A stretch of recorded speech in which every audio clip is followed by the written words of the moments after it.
Hi, I'm Val from Quilty Pleasures, and today I want to talk about sewing machine feet.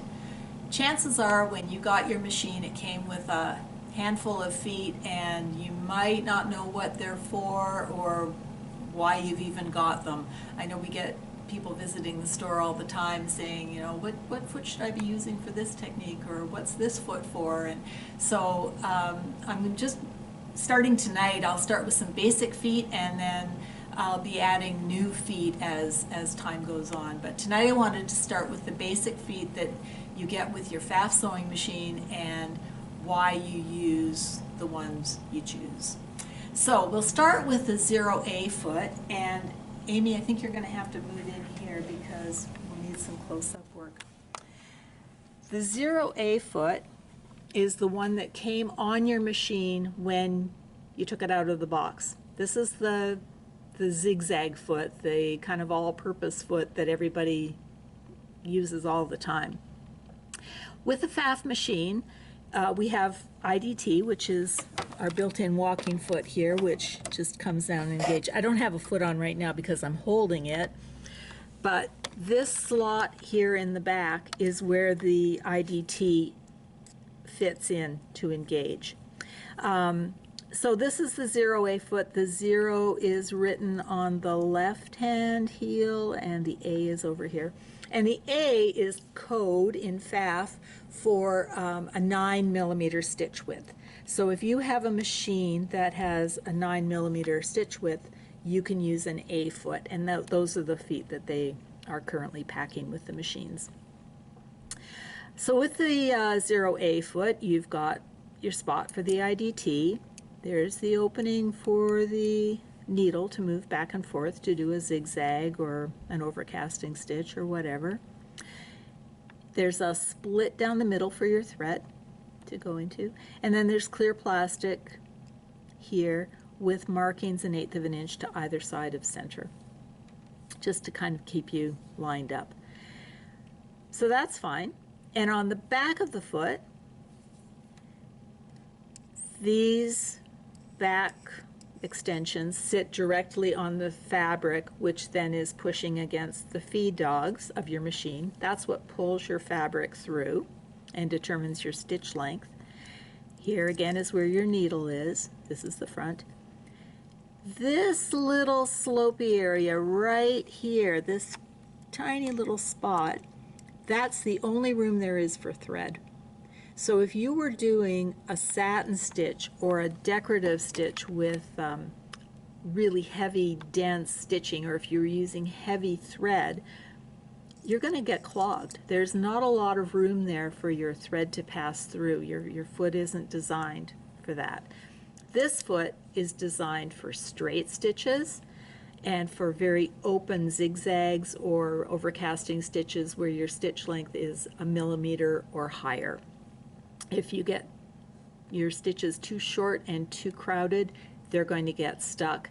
If you tried doing a decorative stitch with this foot, you're probably going to notice some compaction. Your stitch is going to be a little bit shorter than you expected because it kind of gets caught as it's traveling through.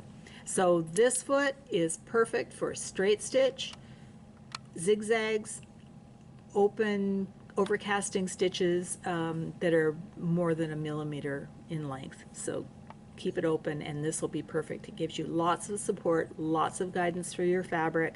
You'll get a really good quality stitch. The next foot is the 1A. So there's the 1, there's the A, and it's a teensy bit wider than the 0A. And there's another difference. It's still got the room for IDT, which is what we love because it helps to feed our fabric through nice and evenly, top and bottom, keeps layers together, prevents shifting. So that's great. Want to keep that. Again, 9mm stitch width. But you'll notice the split has been moved over to the side, and you've got a few extra markings. So center marking, 1/8 inch on each side, and they've added the lateral needle drop mark, so you can line up sideways if you want to make sure your start position is always the same. Very handy. Here's the big difference though. Down here, they've cut out this back area, so there's more room for thread.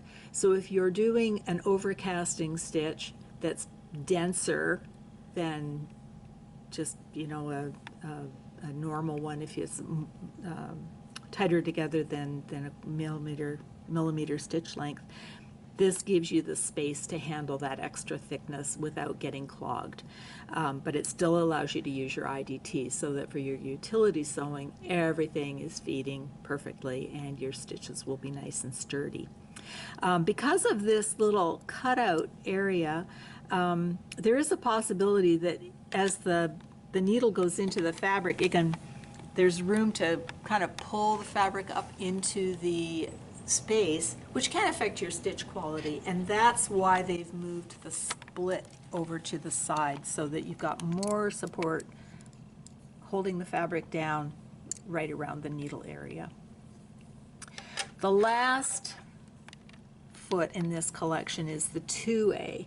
Very much like the 1A, it's got the center marking, the 1/8 inch, and it's also put the 9 millimeter. So again, you can line up things better. It's got the lateral needle drop mark. This is the foot you use for fancy stitches. This is the one if you're doing satin stitches or your decorative leaves and flowers or your monograms or your lettering, anything like that. This is the foot to use because it has the cutout area, lots of room for thread, but they have not cut a spot in the back for the IDT.